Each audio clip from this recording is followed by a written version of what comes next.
This is the Ayahuasca Files. No AI was used in the production of this podcast. And we're live with the Ayahuasca Files. My name is Matthew McDonald, and I wanted to interview the founder of this organization, Allan Finney.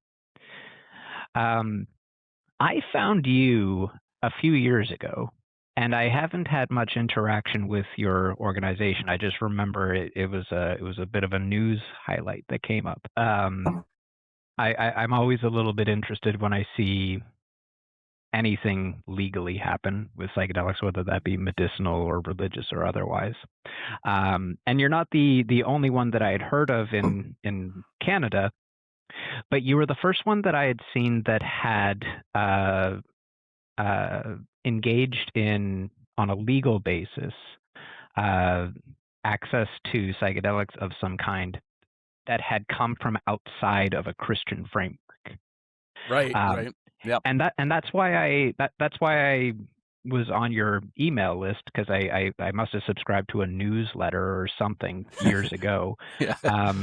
And now I'm here because you sent out a mass email for volunteers. So that's a bit of my introduction as to how I got here. And I wanted to start with you because I wanted anything else to refer back to what this is, and you were the driving force behind that. So, Sure. Yeah, can you tell me a little bit about yourself and how this whole thing got off the ground? Sure. Yeah, I started taking ayahuasca 10 years ago, almost this month, and had no idea really what I was getting into, and kept it deliberately that way. I didn't want to color my perceptions about what was happening in ayahuasca ceremonies, so I didn't do a lot of research. So I started taking ayahuasca and found out quickly that I was in way over my head. But anyway, I carried on doing ceremonies. Eventually, and the reason I was doing ayahuasca ceremonies was for my own personal mental, emotional healing, which ayahuasca is great for that. But there's a lot more to it than that. But that's why I was taking ayahuasca. That was the focus of my ceremony. A lot of what people call shadow work, or understanding how I was constructed as a human being. So, and then getting rid of that negative energy from my alcoholic upbringing and dysfunctional life. And it worked very well. It was working. I was progressing. It was the only thing in my life where I found that where I was getting the relief that I'd been looking for 30 some years after I sobered up from alcohol. 30 years of looking in self-help, Buddhism, thisism, thatism, Brad John the family, all of the self-help, trying to figure out what's going on in my head, counseling, therapists, all kinds of things. And it wasn't until I came to ayahuasca that I found the profound relief or the life-altering changes that I was looking for. And then so once I found it, I was all in. It was like, okay, I found this, let's go at it. So that started about what I call my initial, I was 59 years old at the time, and that started what I call my 5-year deep dive exploration into the medicine, where I was driven to do the next ceremony. And like, I'm working on a process. I got to get to the next ceremony. And I had the opportunity to do it. I was working with Shipibo shamans in Peru and a Shipibo-trained Canadian shaman in Canada. So I was helping out in the ceremonies. I was importing ayahuasca. Every ceremony, I was right there. So I was going at it. Along the way, it was like, and experiencing that healing power for myself, I said, what the heck? This is illegal? That's insane. So I started exploring the legalities of it. I have a journalism background, so, and I've also worked inside government, provincial government bureaucracy, so I kind of had an idea how these processes work. So I found out that you could apply for what's called a Section 56 Health Canada exemption to take ayahuasca. Now, up until we got our exemption, the only ayahuasca churches in Canada were the, like you say, the Christian, well, they're Christian-based. I don't know a lot about them, but they're Brazilian ayahuasca churches that had been given Section 56 exemptions in Canada. Well, that wasn't my tradition. I was coming from a Shipibo shamanic tradition. So put together the organizing committee, consulted with our shamans in Peru. It was a year getting all of that organized and putting together an application for the Companionship of the Sacred Vine, which is what we eventually called it, and put in an application with Health Canada's Section 56 program. That started a whole set of circumstances that was, how would I put it? It was frustrating, I guess, if nothing else. Yes, and I think the bureaucracy of it alone is I really want to get into that. I do want to back up a bit though, which was sure. Yeah. Tell us a bit. What is a Section 56 exemption, and what is it Section 56 of? To begin with, what is that? Yeah. There's the Canadian Drugs and Substances Act, CDSA. Section 56 says scientific, medical, research applications can get an exemption to study restricted substances. So, for example, if you wanted to study, I don't know, heroin, cocaine, some other restricted substance, and you were a medical researcher, you would apply to the federal government under the Section 56 program. So the same program that the religious exemption is under is the same Section 56 that everybody's under. But there's some very big differences as to administratively how they're run. Okay, so Section 56 is sort of in Canada. It's sort of like a catch-all drug law exemption for ranging from scientific research reasons to, in your case, religious reasons. That's it. Yeah. Anybody that wants to use a so-called illegal substance for research, religious, whatever, has to go through Section 56. There is no other way to do it. Okay, so you said that you had done this in consultation with some individuals in Peru. How did you? Because I think your story is one that it's only a stone's throw away. There's so many different accounts, especially for the last 20 years, I think, with the expansion of ayahuasca tourism, of people having these life-transforming, healing events from psychedelics in general and ayahuasca in particular. What led from that to the desire to and the initiative and eventually just you went through it all. You did get your Section 56 exemption. Interesting how that was blocked later, and I do want to get into that too. But sure. But what was that? How did that work in terms of the community that was interested in forming this? Because it was I don't get the sense that like you're the only individual involved in all this. So what was it? What was the community formation side of it that led to that Section 56 application and exemption? There was an organizing committee, and these are people that work with the medicine in Shipibo traditions, in the traditional Amazonian way of viewing ayahuasca. And so I knew a number of these individuals. I said, hey, we need an organizing committee. I talked to my Shipibo shamans in Peru about doing something like this. They're all for it. they thought it was a great idea because we could then bring them up to Canada to conduct legal ceremonies. So they're all for it. They love to share their culture and ayahuasca traditions. So so we brought all these people together, and then I started going out looking for people, just social media, wherever, saying, we're putting together this traditional, we're putting together an application for traditional shamanic ceremonies. And and a lot of these people had been to Peru or other places or sat with shamans in traditional type ceremonies. And I said, here's what we're all about.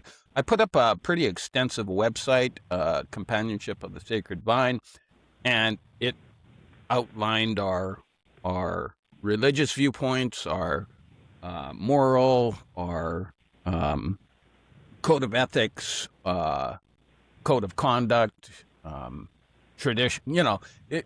It went through everything that we're doing. I said, if you want to join this church, because it's a church under Section 56, it's a religious exemption. If you want to join this, sign up here. So I would get about 10 people a month, where I'd be talking to them and we'd be discussing things, and they would then go and sign up on the website. So by the time by the time I put the entire application together, it was 12 months. We had about 120 or so people that went, I want to be part of this. So that's really how that whole community came about, was me out there talking to people. And other people, of course, talking to people, and Yeah, that's I find that. So we were talking before about how there are ayahuasca churches. There have been for quite some time. Yeah. But as you mentioned, they're Brazilian. They Right. have their own history. What I was finding a bit interesting about the story you were just telling is there. With those ayahuasca churches, which have been around since I think like the 1930s in Brazil. Yep, that's right. It's kind of a similar story if you think about it, because what happened with those, and I don't know their stories too well, but I know the basic. It was rubber tappers going out into the Amazon, tapping rubber, and they met indigenous people who initiated them into their ceremonies, and they went back into the cities and started churches, being devout Christians and so on. They weren't Orthodox Christians. They're not in any doctrinal sense like Orthodox, Right. but they were Christians, and they were like, this is how we understand this, and we take this back. What I find kind of interesting about your chronology here is you weren't tapping rubber, but you, along with a lot of other people from our cultural hemisphere, have been going into the Amazon, and not running into ayahuasca by happenstance. That's the whole purpose. You're there to find that for a wide range of reasons. Yes, most absolutely. of them, maybe not most, but like I'd say quite a few, quite similar to your own. So it's not surprising that people would come back and be like, well, we got to do something with this. We need to recognize this in a way that kind of fits for us. So okay, so that's a cool story. The next bit that there's a lot of places from there that I'd want to ask about, but I guess the place to start, I think, would be the people who you met there, who introduced you to this, the Shipibo. Sure. Who are they? Who are the Shipibo people? What's their story? A lot of the shamans that you're going to sit with in Peru and Iquitos, or Iquitos is kind of the hub for ayahuasca tourism, and people bandy that term about ayahuasca tourism. Well, In Mexico, you can go have dental tourism. I mean, it's done medical tourism, sports tourism, whatever. If I wasn't able to become an ayahuasca tourist, I wouldn't, somebody had to put up the accommodation. Somebody had to have a center someplace where I could go sit with people. So, I don't look at ayahuasca tourism in a negative connotation myself. So I was an ayahuasca tourist in Peru. And I was fortunate enough to find a guy that had been down there, my Canadian shaman friend, who wasn't a facilitator at that point, but he was on his way to being groomed for that. He'd been down there for 9 years. So he'd been to Iquitos and he'd been to all the different centers, and eventually wound up with Master Shaman Roger Lopez out of Pucallpa, Peru. And a lot of that's sort of a Pucallpa, Peru is, Iquitos is down the river from Pucallpa. Pucallpa is where a lot of the Shipibo people are based. So a lot of the shamans that are out there are, when you talk about Shipibo shamans, they come from Pucallpa. So Roger Lopez, now deceased, but he was a master shaman down there. So I actually started sitting on my first set of ceremonies with my daughter, and I actually sat with Roger Lopez. He has 7 brothers. A couple of them are very good friends of mine, Noe Lopez and Tony Lopez. And I sat with traditional Shipibo shamans just by happenstance. That's how it happened. There is at least 7th generation lineage shamans. Roger Lopez's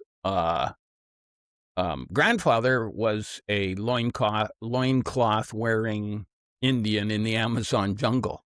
I mean, that's where that lineage came out of. So I sat. That's how I was introduced to the medicine by these Shipibo shamans in Peru. Okay. So, in terms of what it is, because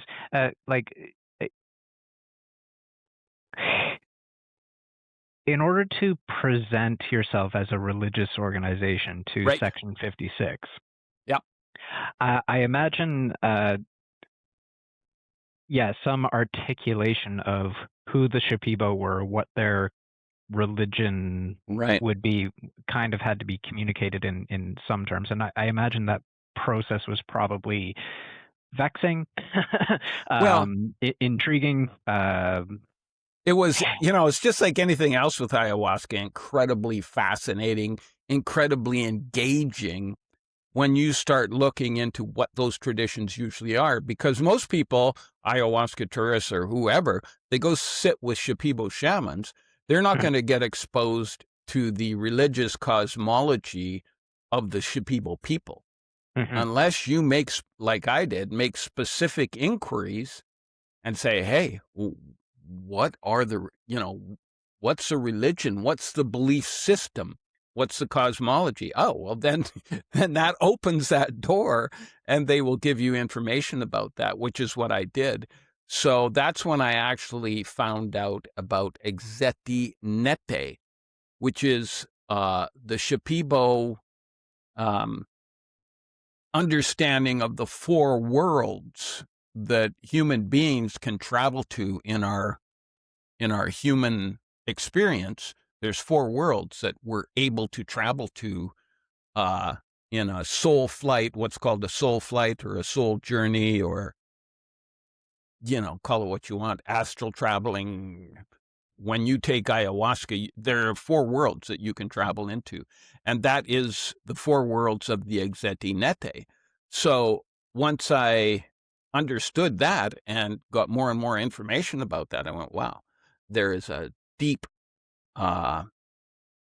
religious cosmology associated with me sitting in front of a Shipibo shaman in Peru in a maloca that most people just never find out about it. I was initiated into Exetinete by 7th generation lineage shamans.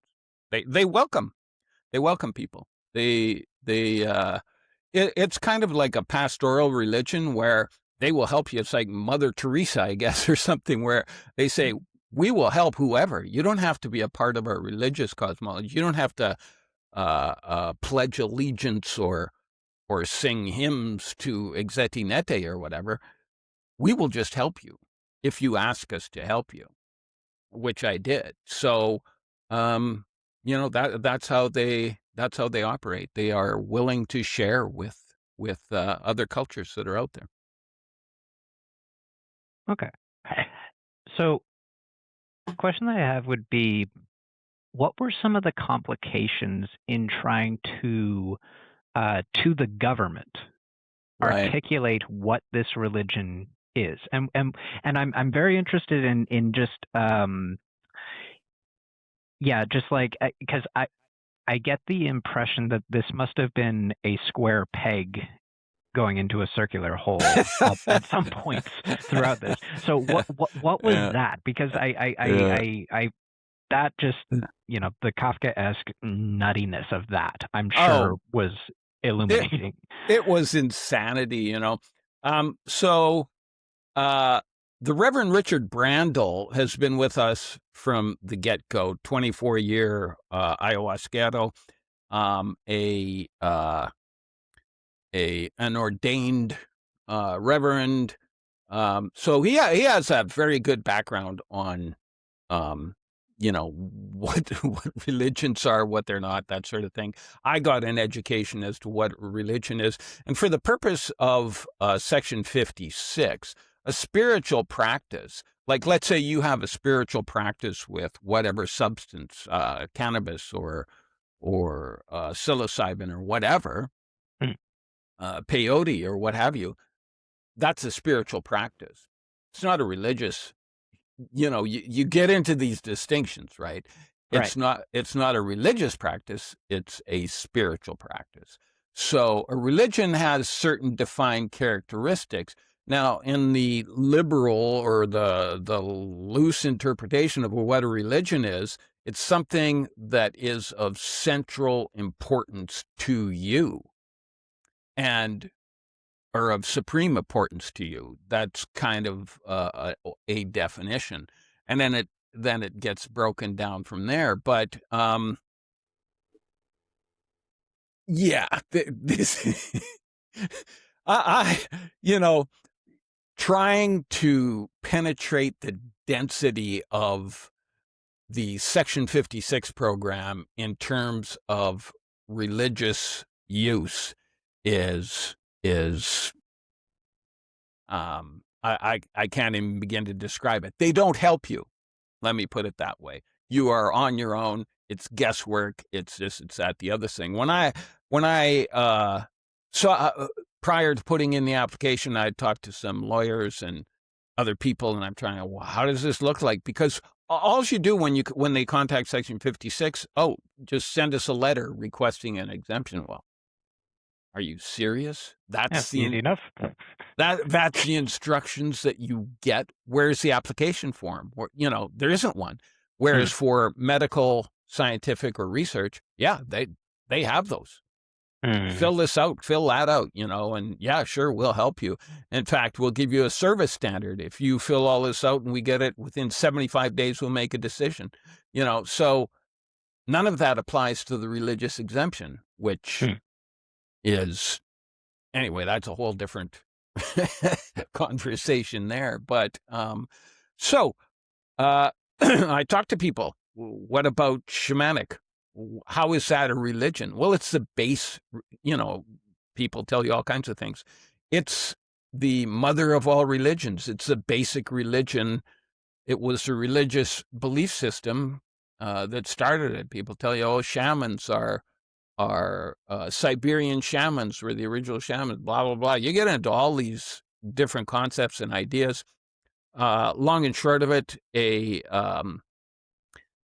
psychedelic lawyer in Canada just flat out told me, you will never get an exemption for a shamanic church from Health Canada, period, end of sentence. So I'm like, And, okay.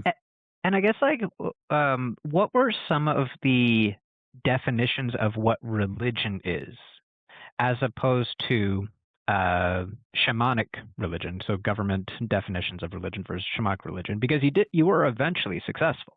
Yeah, What absolutely.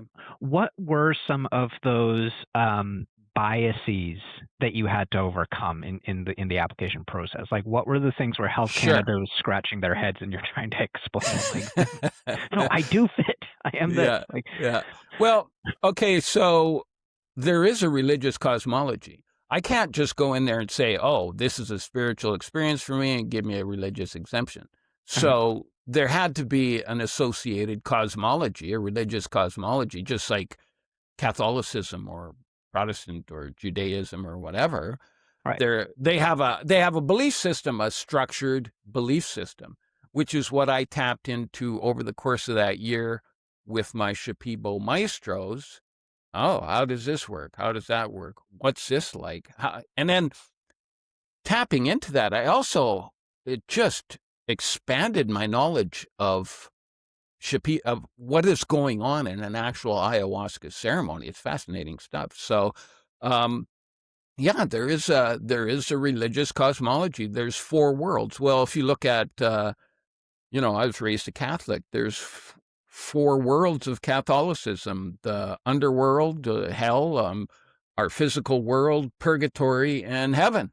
And they correspond kind of in broad brush with the religious cosmology of exemption.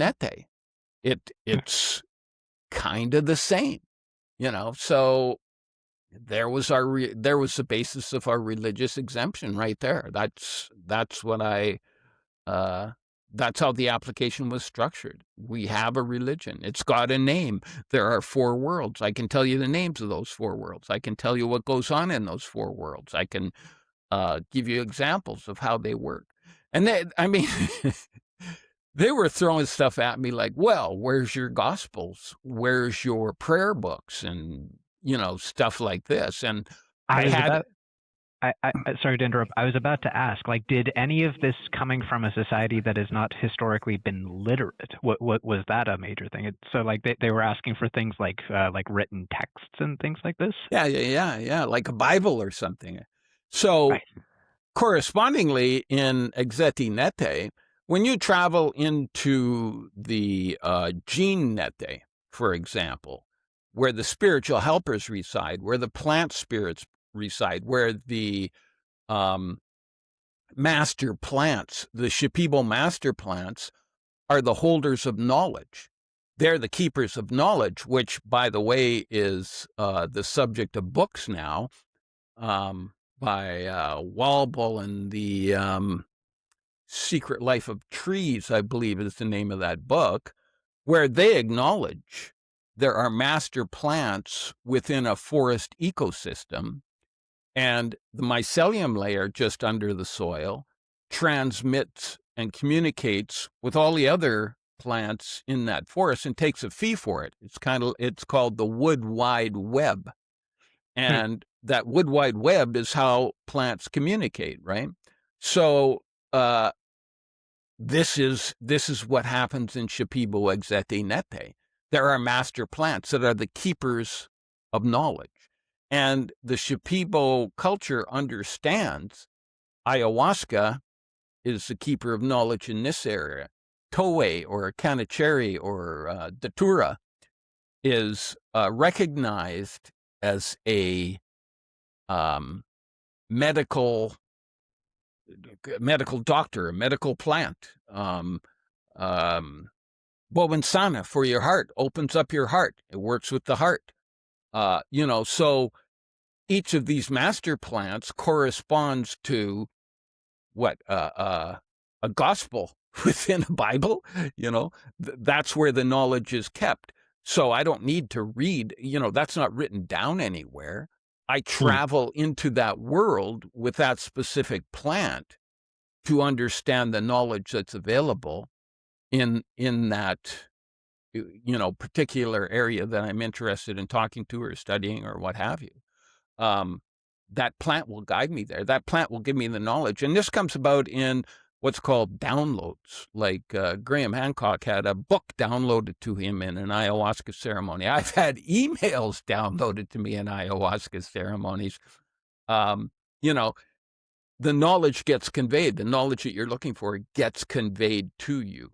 And the plant spirits help you out in your exploration of whatever particular area you're exploring. Just like, I don't know, a biblical scholar would point you to the book of this or the book of that if you're looking for, a particular life lesson or whatever. And yeah, that's in this book, that's in that gospel or whatever, So, really, this isn't something that we're just pulling out of thin air and saying, "Oh yeah, we think it's like this." This is a structured understanding of knowledge systems, an alternative knowledge system, a plant-based intelligence that you're able to tap into through the use of ayahuasca. Well, what could be more religious than that? And what was their response to this? Well, they had no response. Eventually, I answered all their questions, and eventually they just quit talking to me. I would put in a what's going on with our application? Oh, it's under review. Next month, what's going on with our application? Oh, it's under review. On and on and on and on and on it went, And so, I mean, I know when I'm getting jerked around, it's pretty obvious. And I'd answered every question that they put at me, and then eventually they quit asking questions. I had an answer to whatever their so-called assessment was. So then they stopped. And then it was at that point that we started lobbying Health Minister Jean-Yves Desclos. And eventually the health minister said, we told him we're getting jerked around in the bureaucracy. 2.5 years of this nonsensical back and forth that was meaningless in terms of a religious exemption. We have a religion. We want to practice our religious beliefs. We want to do it legally and safely. We have all the safety protocols. There's the Shipibo safety protocols. There's also modern safety protocols is put up by ICEERS and other organizations that study this. And just in that regard, ayahuasca is an eminently safe substance. It's no more physically, it's no more dangerous than a cup of coffee. It slightly raises your blood pressure. Women will be given, in Shipibo cultures, women will take ayahuasca to the 8th month of pregnancy. 5-year-olds will be given age-appropriate doses of ayahuasca. The psychological contraindications are psychosis. So, in other words, if you're schizophrenic, or if you are having trouble distinguishing reality, if you are unable to hold a coherent conversation, if you've had a break with reality, don't take ayahuasca. That's so. And even if you did, you would go someplace and eventually it'll wear off and it'd come back. Eminently safe, and it's been done for since prehistory. Nobody's dying in the streets taking ayahuasca and spurting blood out of their eyes and falling over dead. I mean, it just doesn't happen, Absolutely. So essentially, it sounds as though they gave you some questions, not all of which were completely well-fitted, but were well-fitted to what they understood religion to be. Exactly. And after you had clarified the position, they basically just decided we're just gonna not talk to this guy. And eventually you just kept on bugging the minister until they signed off on it. They're just like, yeah. I know it when I say it. He's sincere. Check. And, I have since put in access to information requests is what they're called in Canada, or freedom of information request. And I've asked them for what is the Section 56 definition of a religion. Never got an answer. What is the Section 56 criteria? There's policies in a federal in any bureaucracy. There's policies and procedures. Like if you're applying for building permit, there's policies and procedures. You need to put this in. You need to put that in. We have to have this, that, blah, blah, blah, blah, blah, right?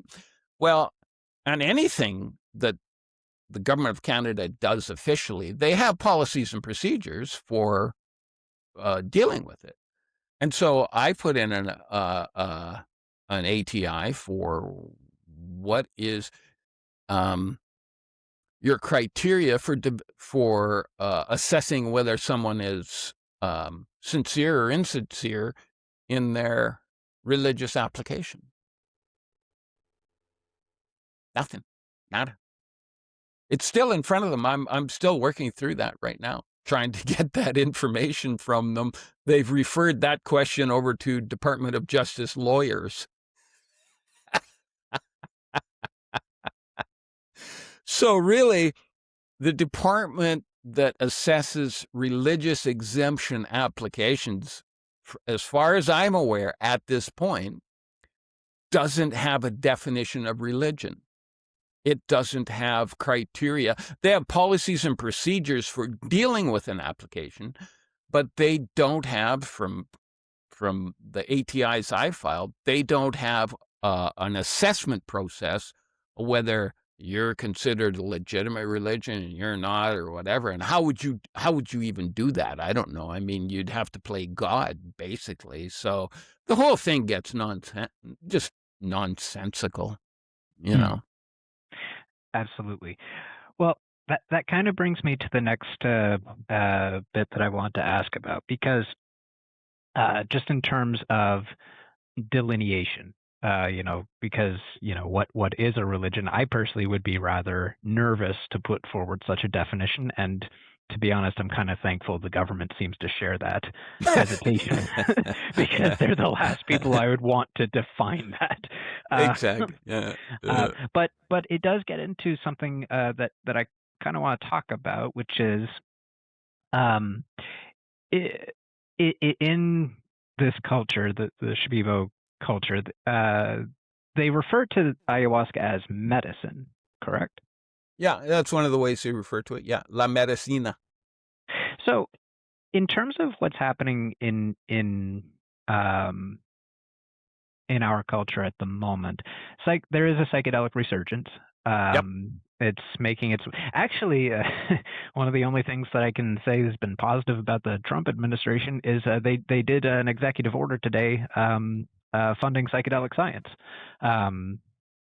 Nice. I don't think Trump cares about that, but I'll take the populism grab. Yeah, I'm in favor of that. Still not, but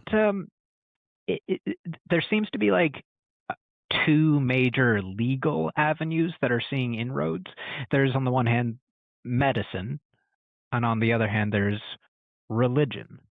But you were initiated into a culture that is religious, but also calls the central. I'm not sure if it even is central, because I don't know Shipibo that well. But they call ayahuasca a medicine. Well, whereas we kind of there's a separation of church and hospital in the West more. Right. So how is it a medicine in its traditional context, and how is it that it's not comparable to like Tylenol? Like what is it that would make it a sacred medicine as well? Right. It is called la medicina, which means the medicine. So when the Shipibo or other people are talking about in that context, they're not talking about aspirin or Tylenol or whatever. It's the medicine of the human people, right? It's a sacred medicine. It is not something that antibiotics or what have you. La medicina, and it's an acknowledgement that this is the medicine of people. There's nothing else that sort of supersedes the medicine. This is the medicine, heavy on the Z. So when it's referred to as la medicina, when it's referred to as mamacita, when it's referred to as abuela, or one of the other names that are put on it, it's in the realm of the sacred. So how could a medicine be considered sacred? So the Western anthropologists tried to explain it in terms of a peak experience. So la medicina gives you a peak experience. In other words, you can't have a high, this is climbing to the top of Mount Everest. You can't have a higher peak experience as a human being. And this again fits into Shipibo Exeti Nete. That is the highest experience you're capable of having. So for example, practical examples, like I felt in one ceremony, say, okay, here we go. Gratitude at a level that the word gratitude doesn't even begin to describe the level of gratitude, that peak experience that you have available to you in the Exete Nete, which is the Jakon Nete, where these peak experiences take place. It's kind of like a heavenly experience of gratitude or a heavenly experience of love. And, like I say, the clinicians, they try to categorize that as a peak experience. Everybody comes at it from a different mindset or background, trying to describe the same thing. But to me, it's all pointing to those types of experiences. So Shipibo Exeti Nete is the Jakon Nete, is the heavenly realm that you can travel to. That's the highest realm that you can travel to as a human being. That's the highest peak experience or sacred experience that you can have using this particular medicine. So that's how it's using its words trying to describe the indescribable. I had a poet friend of mine after his first ayahuasca ceremony. The guy's a recognized poet. He's published. He's, recognized poet. Andrew, how was your ceremony? Oh, he says, words. And this is typical after an ayahuasca ceremony. How was your ceremony? It's indescribable. I've spent the last 10 years trying to describe the indescribable, what people consider the indescribable, and put it into some frame of reference that people that haven't experienced the medicine could convey some of the idea of what's available in that, so-called peak experience. And it's difficult. It's you try to describe it. It's my daughter and I, after ayahuasca ceremonies, we would talk for hours and try to put a framework on it. And yeah, it's more or less successfully, I guess. I don't know. So I guess what would an ayahuasca ceremony look like in terms of the practicalities of it? Like if you were an outside observer and you were just kind of like trying to outline, okay, well, people sit there, that person does that person does that, and you're just trying to outline, like, what are people doing? What does it look like? How does a traditional Shipibo ceremonial context function? The way I started with ceremonies, you're in a maloka, which is, a few people or 40 or 50 people, might be 5 or 6 shamans at that maloka, whatever. So you're all arranged around the outside of the maloka. It's a round yurt-like structure. And you have a mat, you got a puke bucket, you got some blankets because when you go into that realm, you can get cold, pillow, try to be comfortable. So what would happen is an apprentice or a shaman will come around and sit in front of your mat and give you a cup of tea. And then you slap the tea back and sit there and wait for the experience to start, right? So after everybody's served, then at some point in the ceremony, and this is, again, part of the whole sacred process of this, the shamans will start channeling Icaros. Icaros are the sacred songs that are available to the shamans that have studied and gone through an apprenticeship, and they're given songs. And these are the songs that come through them and are sung in an ayahuasca ceremony. And let me tell you, when you're sitting there as a newbie and that medicine is starting to kick in and it's starting to get a little intense, I would sit there and go, God, start singing. Because when the shaman starts singing, that's when you're taken into that sort of the guided tour of the cosmos that takes you into those realms, whichever realms you're going to be in. Now, let me explain to you who's in charge of an ayahuasca ceremony. Ayahuasca is in charge of an ayahuasca ceremony. The shamans aren't. They're helping, they're guiding out. You sure as heck aren't. Ayahuasca is a plant intelligence. It's a master plant. It's a recognized keeper of knowledge. There could be 40 or 50 people in that Maloka. There could be 5,000 people around the world, or in the Maloka in Pucallpa, or Malokas are full on a Friday night in Iquitos. And I can guarantee you that if you talk to anyone that's been in that ceremony, everybody has a different experience than anybody else. So I might be having one of the most intense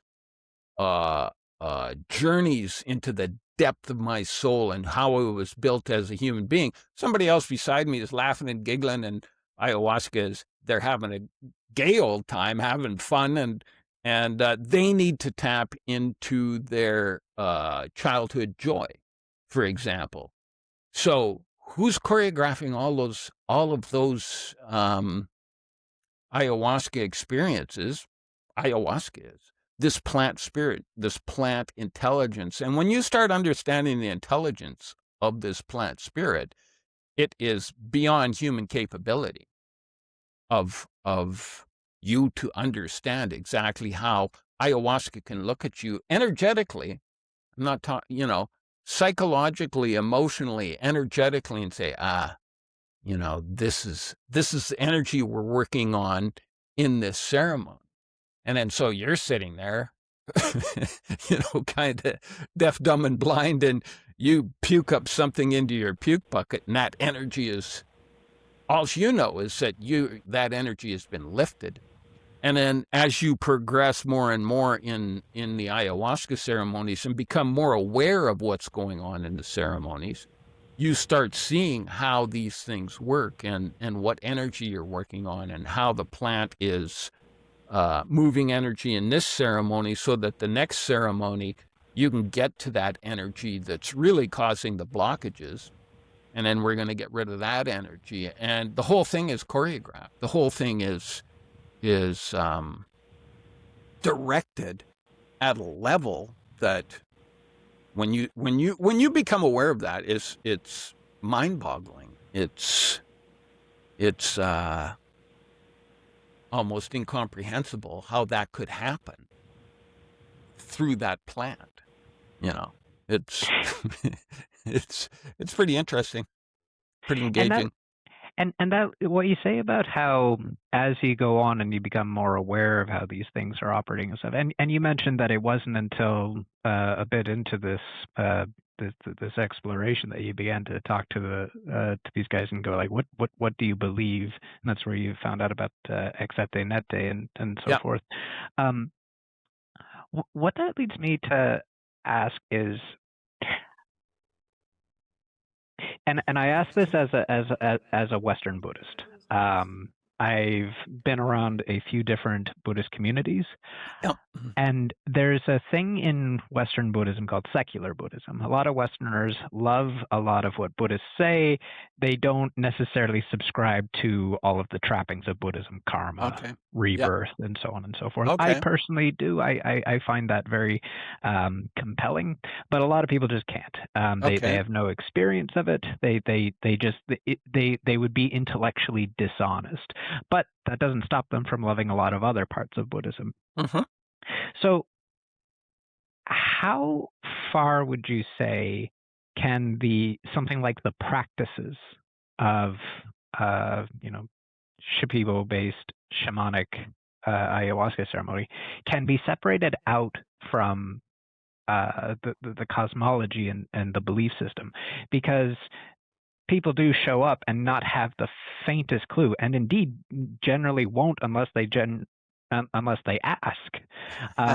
Yeah. So I'm wondering, in terms of because as Buddhists in the West tend to love meditation. They couldn't care less about doctrine. Right. Occasionally you'll get that inverted, but that's the sort of cliche. In fact, a lot of Buddhists will even be hostile to the idea of doctrine. They'll even put their own doctrine of secular Buddhism above classical engagements. So, what have you seen of that in terms of just those that type of engagement or lack thereof? What has that looked like?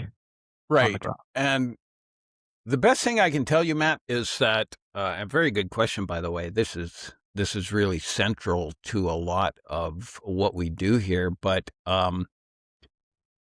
if you never understood concept 1 about exete nete, you can still experience ayahuasca in so many variations and permutations of that plant intelligence that I was just speaking about. And ayahuasca is for me, is a medicine of practicalities. It is the most practical thing that you're going to do. You want some relief? Okay, here's how we go about this. I mean, I'm sitting in an ayahuasca ceremony. I had dissociative disorder, or maybe I still do. They're doing a brain scan on me. Hold still, be quiet. This machine is going through my brain, and they're looking at, I don't know what they're looking at, but they know what they're doing. And so they are diagnosing you and saying, okay, for what you want to accomplish, here's what has to happen. Like if you talk to the quantum physicists, a human being is more like a human note than a physical being, right? And how that works, I don't know. But that note gets out of tune. That note there's discords within your note. And they look at it and say, okay, this. And I've heard actually of people being able to do this. I remember a magazine article way back when where this young guy would look at people and see the energy inside of them, the dark energy that needs to be removed. And he would go in and remove it. So, this to me describes what this process is all about. So when you set an intention, and this is a big thing, especially in early ceremonies, is they set an intention, I mean, my intention on my first ceremony was show me the nature of my fears. I was self-aware to the point where I understood I was dealing with childhood anxiety. So show me the nature of my fears. And people later be saying, you did what? Are you nuts? And she proceeded to show me. And at the end of that ceremony, I was like, I am never doing this nonsense again. Get me the hell out of here. Take me home, mommy.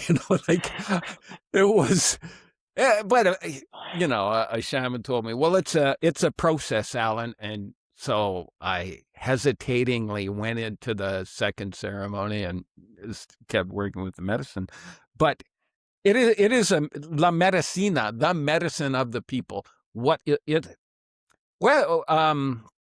Western concept might be an adaptogen. Ayahuasca adapts to you. I have some friends in Peru that are working with veterans, and Luke Jensen, he has this brain mapping technology, and there's hundreds of thousands of brain maps that you can compare. And so they do a brain map pre and post ayahuasca ceremony with veterans. And they look at the pre brain scan and the post brain scan. And what they've found is that the pre scan can be all over the map, different thing for different peoples, but it gets moved into what's considered a more normalized pattern. So maybe the amygdala is targeted, or the prefrontal cortex is targeted, but it moves them towards a more stable, let's say, brain state. And so, I mean, once you start understanding this, again, this is the intelligence of ayahuasca. The scientists are finding out about that. This brain is damaged like this, but we're moving that to a normal state. This brain is damaged like this, but and I'm broad strokes here. This brain has been damaged like this. We're moving it to a more normalized state. And how does it do that? How does la medicina, when the people call it la medicina, the medicine, how does it know that, if you take a Western prescription medicine, right, there's known effects. Oh, you take this and it will do this. With ayahuasca, there are no known effects. You take this, and it's going to do something. We don't know what it is. The medicine knows what it's doing. In practical senses, you're chasing your tail. What's it doing? It's helping. That's the be all and end all. That's the short story. The practicalities are, I went into an ayahuasca ceremony. I feel lighter. I feel better. And that sounds pretty familiar in coming at it from a Western Buddhist perspective, because meditation's fine on its own. It doesn't whether you're a Geshe Tibetan monk who's done 20 years of memorizing, mantras and everything else, and been initiated into God knows how many ceremonies and whatnot, or whether you're just some guy who likes to sit down and, pay attention to his breathing for 30 minutes at a time. Yep. In either case, that practice is beneficial. So, I mean, that definitely sounds familiar. The follow-up question for me would be, so if it's good without that, what does that add? And when I say that, I mean specifically the cultural context, the cosmology, basically things that this culture has developed around this. Right.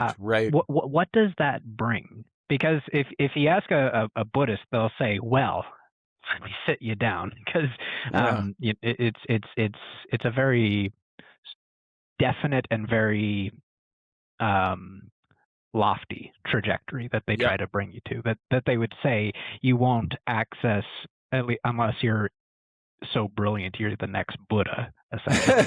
You're just not going to get there. So what does this bring to it? This richer context. The Shipibo cosmology is a structural understanding of those felt benefits. Okay, so you don't need the structure as somebody new to the medicine, first 100 ceremonies, whatever. But maybe if you want to start working with the medicine, as something, instead of just receiving the medicine, but working with the medicine. And I think that's where that would kind of be the analogy that you're talking about. So understanding which world you're traveling to, understanding why you're traveling to the gene nete, so that you can interact with spiritual helpers, interact with master plants, interact with the spirit of jaguar, interact with the anaconda, to gain knowledge in those spiritual dimensions, right?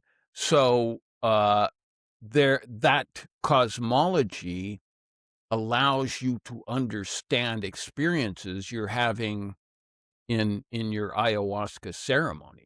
Now, the shaman can guide you into those areas. He can take you into places where, there's a door in front of you, and there's huge spirits guarding the door, right? And he can tell you, and you say, well, I was afraid. I didn't want to go through that door. No. You should have gone through that door, because that represents you overcoming some spiritual fears or what have you, right? So and I'm telling you, I've seen, I'm not at that level. Don't pretend to be. I'm not a facilitator. I give people ayahuasca, but I don't do this kind of work. Shipibo shaman can do things in a ceremony that just blow your mind. I'll give you one specific example of that. I was at a ceremony in British Columbia, and was kind of advancing with the medicine, and I could hear the shamans, like, they were talking, because I know these guys, right? And I can hear them. They're pouring out the cups for people. They're laughing and giggling. Oh, this is for Allan. Give him a lot. Give him a lot. Big joke, right? So they gave me this big horking cup of ayahuasca, and I'm like, whoa, holy Jesus. Okay, all bets are off if you're going to give me that much ayahuasca.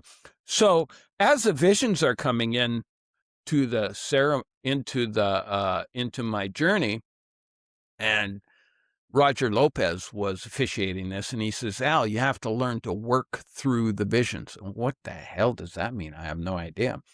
But as these visions are coming in, at first they're beautiful. Now they're intense. And I'm like, whoa, what's going on? And somebody grabs me by my spiritual shoulder and pulls me out of wherever the heck I was. And now I'm somewhere. I'm someplace. I'm in one of the worlds of Exete Nete. And I see two beings off in the distance. And I hear a soplar. This is a soplar. It's where a shaman exhales a breath loudly for whatever purpose. And there was 7 soplars that were done by one of these two creatures that I can see off in the distance. And each time the soplar came, these visions would build. It's like this is called castle building in Shipibo cosmology.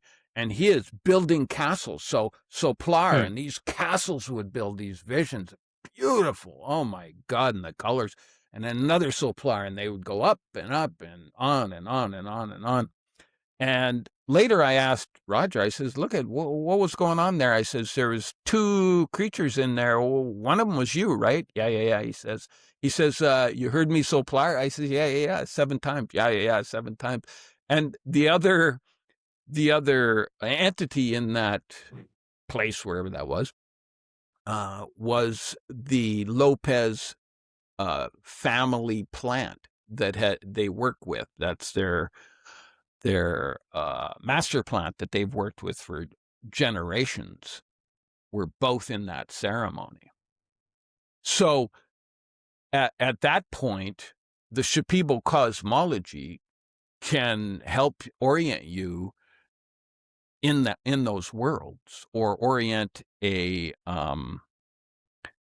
apprentice or somebody to put those in terms. Oh, you're in the Jacon Nete, you're in the Gene Nete, you're in the Panchin Nete, and put those contexts so that the next time you go there, Maybe you can go there yourself. Maybe you understand how to do these things. But I mean, that's a lifetime of practice, and I'm nowhere. That is shamanism at a Anaya level or a master shaman level. That kind of work. I'll give you a little funny story, a brief funny story. So in those same set of ceremonies, these guys pulled in this BMW and parked it by the house and stuff, and he was swaggering in. And I heard ayahuasca you can travel the astral dimensions. And I'm going, wow, okay. So they're sitting in this ceremony, and the shaman, Roger Lopez, he was pouring visions on top of these guys, to the point that the one guy that had sort of been a little arrogant, he's like, what's going on? I didn't know it'd be like this. Help. That's, I don't know. That's the shit people shout. It's just what happens, So, so these guys know what they're doing. Then that cosmology it's not theoretical or abstract. It's where they go. It's what they do. It's where they function. Mm. Yeah, I suppose that it would kind of complicate the idea of like belief system if it's something that you've seen, heard, done.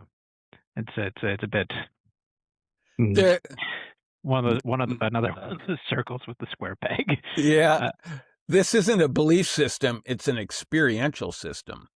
And I can tell you about these things, but if you really want to understand it, it is an experiential medicine. La medicina is experiential. I can tell you about this stuff. A shaman can tell you about this stuff. A shaman can tell you about building worlds in Companionship or wherever.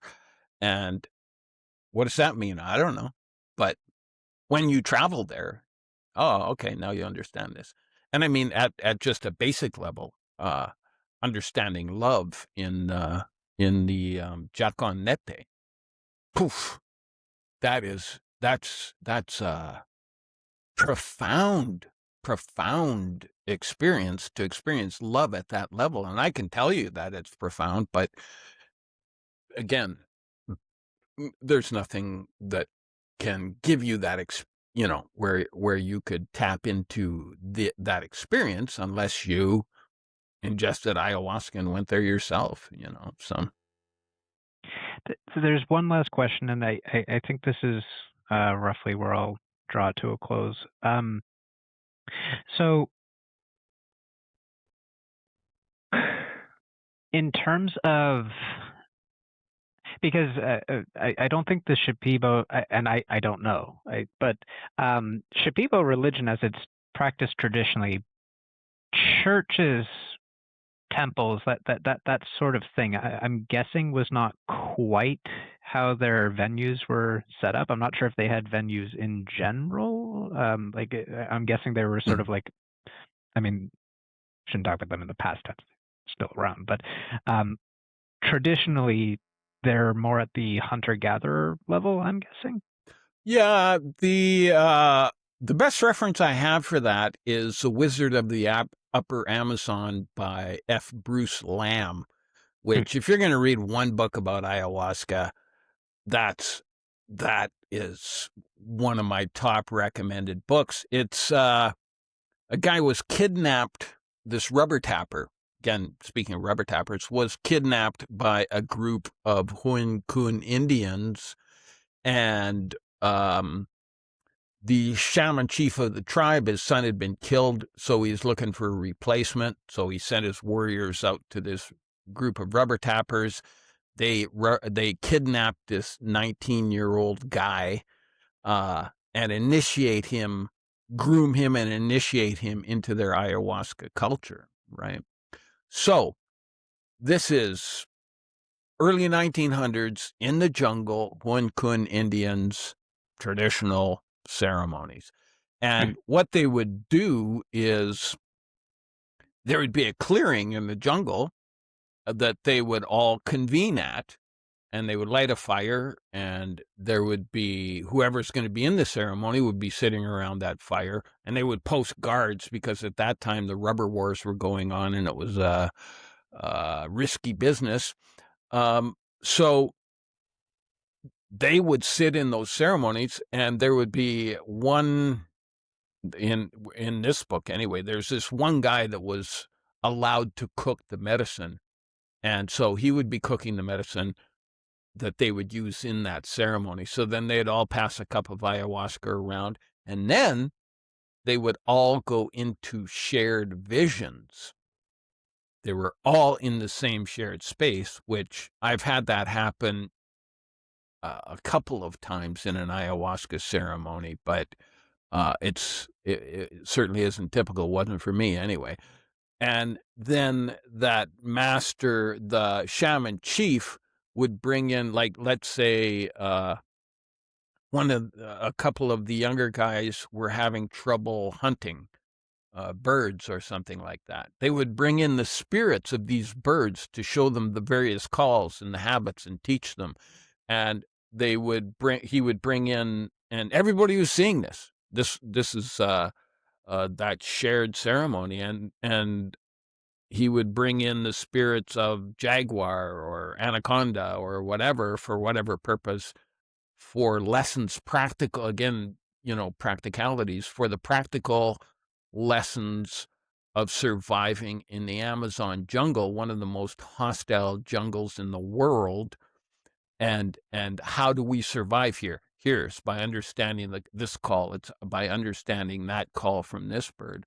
And incidentally, speaking of supernatural, they in this book they describe hunters that have the ability to go into the Amazon jungle at night, pitch black. I mean, there is nothing more black than the Amazon jungle at night, and hunt just like it's during the day. And this rubber tapper, Manuel Cordovo Rios, eventually learned how to hunt with the night hunters in the jungle. They can navigate a jungle energetically, again, seeing the energetic aspect of plants and the earth or whatever. And even in more modern accounts, there's accounts of people navigating the jungle in the dark under the influence of ayahuasca. And so that's early 1900s ceremonies. They didn't have a maloka. They didn't have a church. They didn't have a cathedral someplace with a high priest and now they have a maloka, but that's basically so that you don't get chewed up by mosquitoes, and right. they could put screens on it. And you also mentioned that, a lot of what that ceremony in that context was about was just guy needs to sharpen up his game at shooting, Yeah. The preface to the question I was trying to ask, the reason I was trying to preface that is because it seems as though in this context, there's a lot of things that are not considered separate, that in our stage of culture, right, as an industrialized society and as a literate society going back 5,000 years, if you include the Middle Easterns, we've done a lot of separating out and dividing analyses. There's the separation of church from state. There's also church from hospital. And whereas like in that, like I feel like there may be a bit of an industry where people go to pray to perform better at work, but generally that's sort of seen as like kind of like I don't know, like come on, Jesus has got better things to think about than how well you're doing at the office.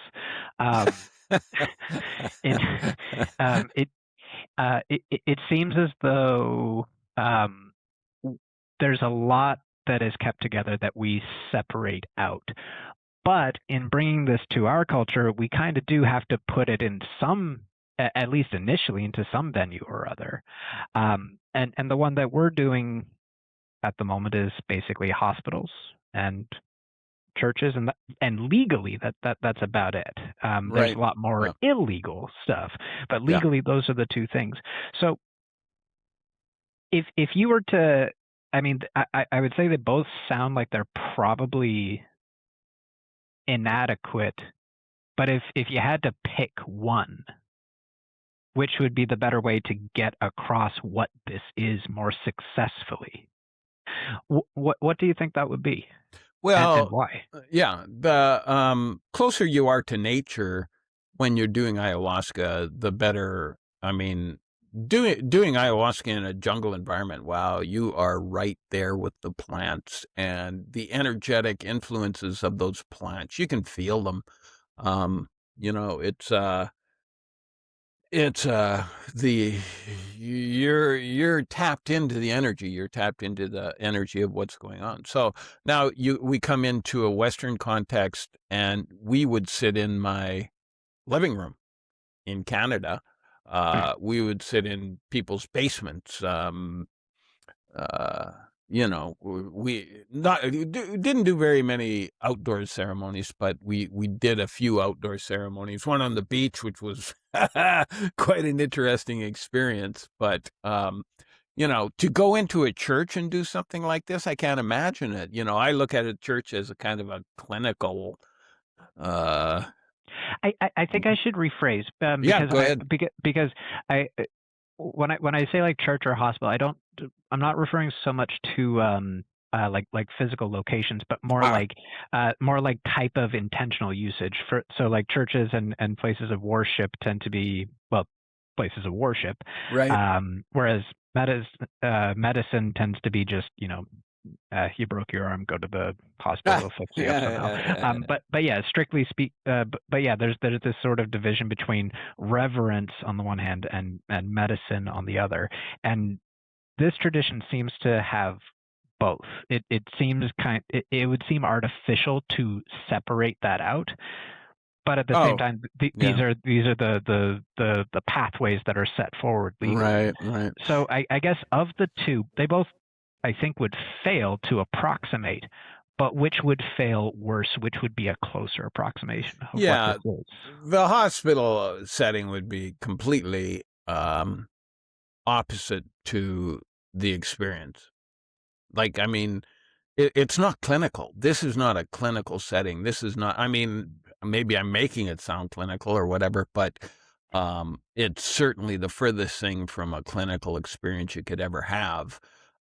Sitting in a maloka, you can't separate ayahuasca from the ceremony. There's just no way to do that. I've looked at it all different ways, and there are some people who are coming up with an ayahuasca pill. It's doomed to failure because it isn't the ayahuasca itself. It's what the clinicians call set and setting. What set you're in, what setting you're having in. And the reason behind that is because you go into a shared experience. Early researchers called ayahuasca telepathine because it opened up telepathic linkages. You are engaged energetically with everyone in that ceremony for, for the duration of the ceremony, and a lot of people afterwards as well. So, put yourself in a and in an ayahuasca ceremony, everybody's taking the medicine. There's not people in there that aren't participating in the ceremony. The shaman, in order for him to sing his sacred icaros, takes ayahuasca, and that's how it's done. So for me, there's no separating. You can't go to a clinical setting, even nice place with pillows and comfortable and nice music pumped in. Some nurse or a clinician comes in, here, drink this. Well, you're on your own. Not a good idea in an ayahuasca ceremony, especially for people new to this ceremony or new to the medicine. You're getting kicked into the abyss without, you're getting driven to a neighborhood that you know nothing about. You're going to get lost. You'll come back, but there's no separating it from what they call set and setting. It's a sacred experience. It's a shared sacred experience. It's a facilitated experience, so that's my viewpoint on it. Yeah, I hadn't considered that before. I mean, I guess I kind of had tangentially, but not quite in that way, because I don't know what Health Canada is defining religion as, but I would suspect that most governments, when they are pressed to define religion somehow or other, they probably do define them communally, generally. Right. Yeah. No, good point, Matt. Yeah, absolutely. Yeah. Yeah. So like the isolation aspect of it in how we practice medicine, I can see that as being a major inadequacy in terms of cultural translation. Oh, absolutely. Yeah. Which an organization built around worship that wouldn't be so much of an issue, because they're communal, they're religious. Yeah, actually, wow, that's actually that I'm interested. That's a very good point you're making.